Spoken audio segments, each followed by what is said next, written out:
Hey guys, welcome back to Kusum coding corner. तो आज की वीडियो में हम समझने वाले हैं कि सीएसएस में डिस्प्ले प्रॉपर्टी किस तरह से काम करती है।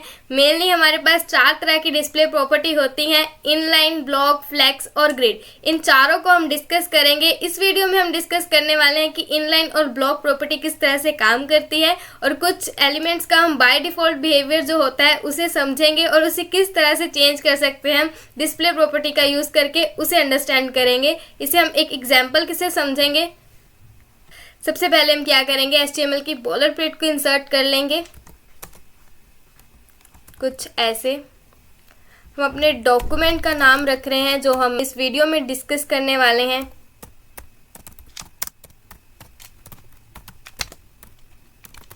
अगर हम HTML की फाइल के अंदर ही अपनी CSS को डिफाइन करना हो तो उसके लिए हम कौन से टैग का यूज करते हैं, उसके लिए हम स्टाइल टैग का यूज करते हैं कुछ ऐसे।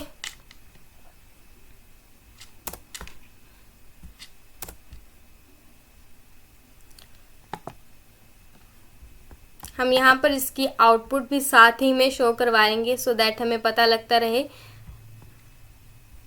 कुछ ऐसे।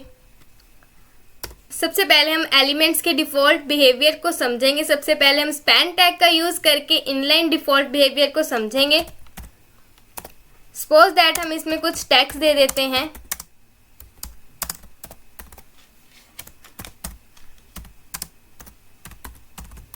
कुछ ऐसे, और इसी तरह से हम एक और स्पैन टैग का यूज करेंगे यहाँ पर।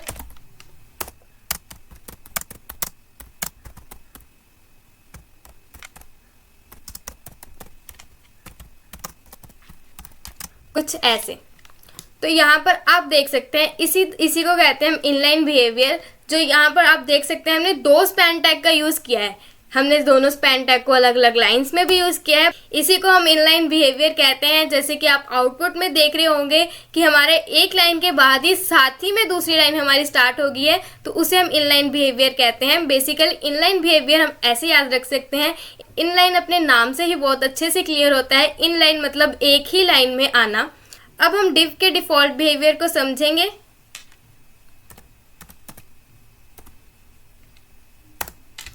कुछ ऐसे। लेट्स सपोज हम इसमें भी कुछ टेक्स्ट लिख देते हैं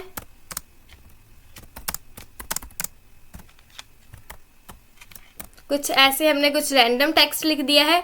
अब इसके बाद हम एक और डिव बनाएंगे, और अगर हम यहीं पर नेक्स्ट डिव लिख दें यहाँ पर, तो हमें देखने को क्या मिल रहा है। फर्स्ट डिव जो आया है वो हमारा एक लाइन में आया है, सेकंड डिव जो आया है वो हमारा दूसरी लाइन में आया है। ये कौन सा बिहेवियर होता है, ये ब्लॉक बिहेवियर होता है। अगर हम इसकी थोड़ी सी स्टाइलिंग कर दें सो दैट हमें अच्छे से क्लियर हो, तो अगर हम यहाँ पर इसके बॉक्स को थोड़ी सी स्टाइलिंग कर दें, कुछ इसका बॉर्डर दे देते हैं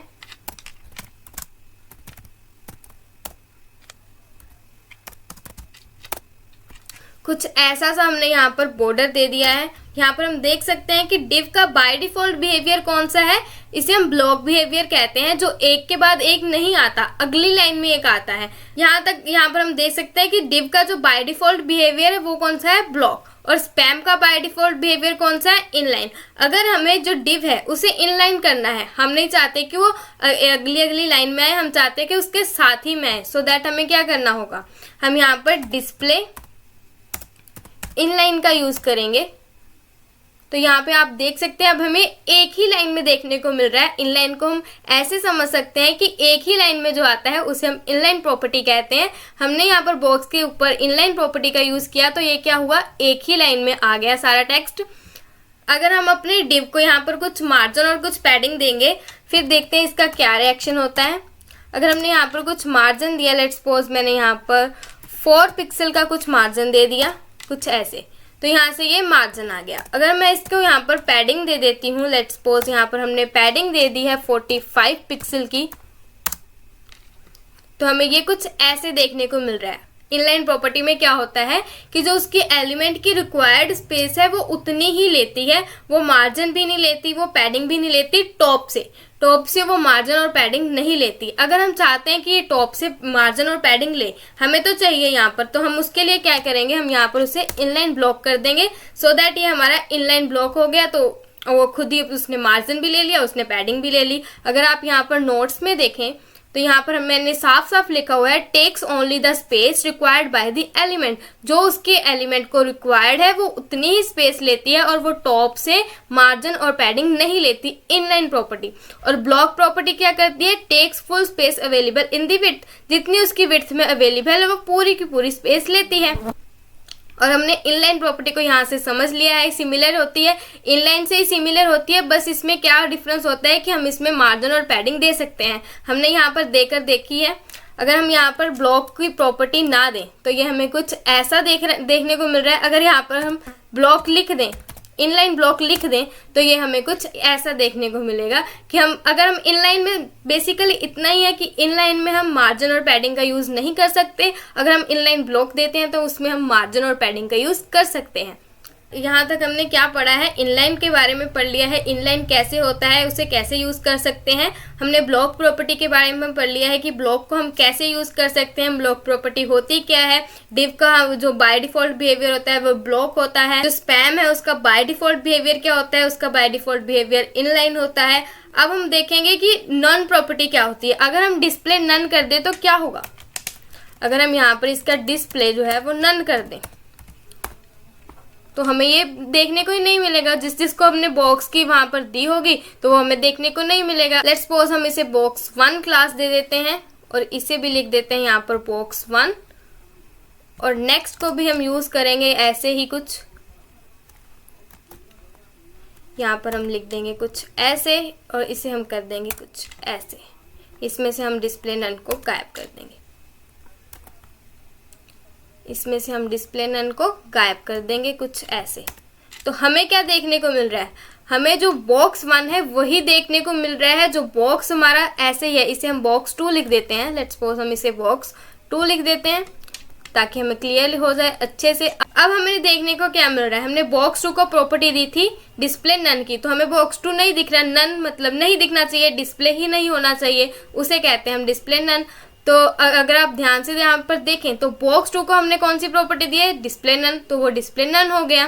और अगर हम यहाँ पर देखें कि अगर हम इसके डिस्प्ले नन को यहाँ से कुछ ऐसे करके देखें तो ये हमें दोनों के दोनों बॉक्स दिखने लगेंगे। सिंपल सी बात है, जिसको हम डिस्प्ले नन करेंगे वो हमें दिखेगा ही नहीं। एक और प्रॉपर्टी होती है जिसे हम कहते हैं विजिबिलिटी हिडन, हम उसे भी साथ ही में यहाँ पर समझ लेंगे। लेट्स सपोज यहाँ पर हमने बॉक्स 2 की जो हमने विजिबिलिटी है वो हमने हिडन कर दी, सो दैट उससे क्या होगा, जो बॉक्स 2 है वो विजिबल नहीं होगा, वो हिडन हो जाएगा, बट उसकी स्पेस वहीं पर रह जाएगी। आप ध्यान से देखें तो उसकी स्पेस वहीं पर है, बस बॉक्स हिडन हुआ है, बॉक्स 2 जो है वो हिडन हुआ है। अगर हम यहाँ से इसे ऐसे कर दे तो वो हमें फिर से दिखने लगेगा कुछ ऐसे ही। अगर हम यहाँ पर बॉक्स 1 को हिडन की प्रॉपर्टी दें यहाँ पर कुछ ऐसे, तो हमें बॉक्स 1 हिडन हो गया, बट उसकी जो स्पेस थी वो उतनी ही रहेगी, वहीं पर रहेगी। अगर हम यहाँ पर डिस्प्ले नन का यूज करें कुछ ऐसे, तो क्या डिस्प्ले नन से क्या होता है, डिस्प्ले नन से वो पूरा का पूरा जो एलिमेंट है वही गायब हो जाता है। डिस्प्ले नन से क्या होता है, वो पूरा का पूरा एलिमेंट ही गायब हो जाता है। सो अभी तक हमने यहाँ पर क्या पढ़ा है, हम देख लेते हैं। अभी तक यहाँ पर हमने इनलाइन प्रॉपर्टी को डिस्कस किया है। यहाँ पर कुछ अभी तक हमने यहाँ पर अपनी इनलाइन प्रॉपर्टी को डिस्कस किया है, ब्लॉक के बारे में डिस्कस किया है, इनलाइन ब्लॉक के बारे में डिस्कस किया और नन के बारे में डिस्कस किया है। इसके साथ ही हमने विजिबिलिटी हिडन को भी डिस्कस किया है। सो अब हम इसका ब्रीफ थोड़ा सा एक समअप कर देते हैं। इनलाइन प्रॉपर्टी क्या होती है, इनलाइन प्रॉपर्टी हम उसे कहते हैं जो एक ही लाइन में हो, एक के साथ एक अटैच होता जाता है वो। ब्लॉक में क्या होता है, ब्लॉक अपनी पूरी उतनी विड्थ लेता है जितनी उसकी अवेलेबल है। फॉर एग्जांपल अगर आप यहाँ पर देखें तो वो वही खुला हुआ है, वो उसने अपनी पूरी विड्थ ली है जितनी उसके पास अवेलेबल है। और इनलाइन ब्लॉक में क्या होता है, वो सिमिलर टू होता है, इनलाइन की तरह ही होता है, बट इसमें हम मार्जिन और पैडिंग दे सकते हैं। इनलाइन ब्लॉक में हम मार्जिन और पैडिंग दे सकते हैं। नन में क्या होता है, रिमूव एलिमेंट, जो एलिमेंट है वही रिमूव हो जाता है अपने डॉक्यूमेंट से। यही थी हमारी कुछ डिस्प्ले, इनलाइन और ब्लॉक प्रॉपर्टीज। अगली वीडियो में हम पढ़ेंगे फ्लेक्स और ग्रिड प्रॉपर्टी किस तरह से काम करती है, हम उसे किस तरह से यूज कर सकते हैं। वीडियो अच्छी लगी हो तो लाइक कमेंट शेयर करना ना भूलें। आज के लिए इतने, till then keep learning and keep exploring. Bye bye guys.